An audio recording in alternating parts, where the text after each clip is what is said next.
Ini saya akan menjelaskan materi mengenai kampanye vaksinasi COVID-19, pendekatan berdasarkan Social Adjustment Theory. Pandemi COVID-19 yang dimulai akhir tahun 2019 di Cina dan meluas hingga tahun 2021 berdampak besar pada aspek sosial dan ekonomi global.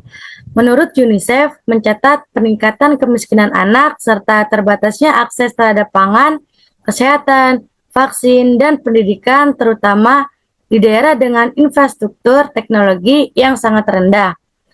Panikan masyarakat dari berbagai macam pemberitaan media terkait COVID-19 yang mengangkat keresahan publik dari berbagai sudut pandang. Dalam konteks ini, muncul perhatian khusus pada Gen Z yang lahir pada tahun 1997 sampai tahun 2012 yang jumlahnya hampir 28% dari total penduduk yang ada di Indonesia. Generasi ini menghadapi perubahan sosial, ekonomi, budaya, dan pendidikan secara drastis akibat pandemi.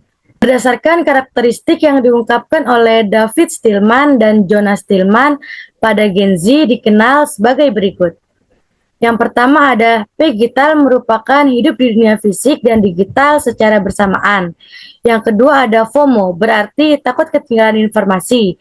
Yang ketiga ada hiperkustomisasi, sama seperti ingin mempunyai pengalaman yang sangat personal. Meskipun sangat akrab dengan dunia digital, studi menunjukkan bahwa Gen Z justru tergolong sebagai pengguna dengan durasi tinggi namun frekuensi rendah dalam mencari atau berbagi informasi terkait COVID-19. Mereka lebih banyak menggunakan media digital untuk hiburan, koneksi sosial, dan ekspresi diri. Pandemi juga berdampak signifikan pada kesehatan Gen Z, dengan banyak yang melaporkan penurunan kesejahteraan emosional.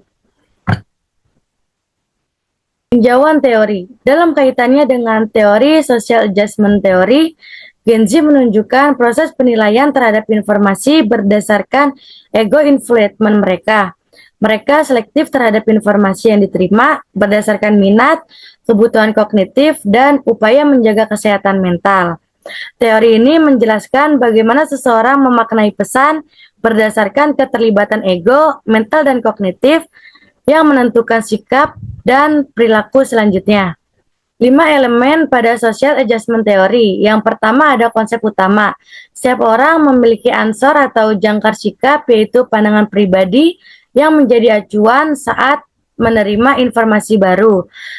Persepsi terhadap pesan dipengaruhi oleh faktor internal seperti nilai pribadi dan faktor eksternal seperti konteks budaya dan sosial. Yang kedua ada proses penilaian dalam Social Adjustment Theory. Saat menerima pesan, individu menilai posisi pesan tersebut dikategorikan dalam 3 kategori. Yang pertama ada latitude of acceptance, yaitu pesan dianggap sesuai dan diterima. Lalu latitude of rejection, artinya pesan dianggap bertentangan dan ditolak. Lalu latitude of non-commitment, yang berarti pesan dianggap netral, belum pasti diterima atau ditolak. Yang ketiga ada assimilation dan contract effect. Assimilation yaitu jika pesan mendekati pandangan individu, maka akan dianggap lebih sesuai daripada kenyataan. Kalau contract itu, jika pesan terlalu jauh dari pandangan individu, akan dianggap lebih ekstrim dan ditolak. Yang keempat ada peran ego influencement. Semakin tinggi keterlibatan ego seseorang terhadap isu tertentu, semakin sempit latitude of acceptance dan semakin luas latitude of rejection. Ego influencement juga berpengaruh dalam proses perubahan sikap. Pesan lebih sulit diterima bila bertentangan dengan identitas atau nilai inti seseorang. Yang kelima ada Social Adjustment Theory, merupakan kerangka umum untuk studi tentang penilaian manusia. Ini merupakan metateori yang menilai manusia. Digunakan dalam berbagai penelitian termasuk studi tentang efektivitas kampanye persuasif di bidang komersial, misalnya pada keputusan pembelian. Analisis kasus menggunakan kerangka teori. Latitude of acceptance, rejection, dan non-commitment.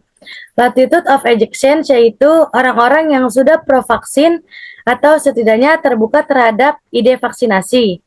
Latitude of rejection yaitu orang-orang yang keras menolak vaksinasi, mempercayai teori konspirasi atau merasa vaksin berbahaya.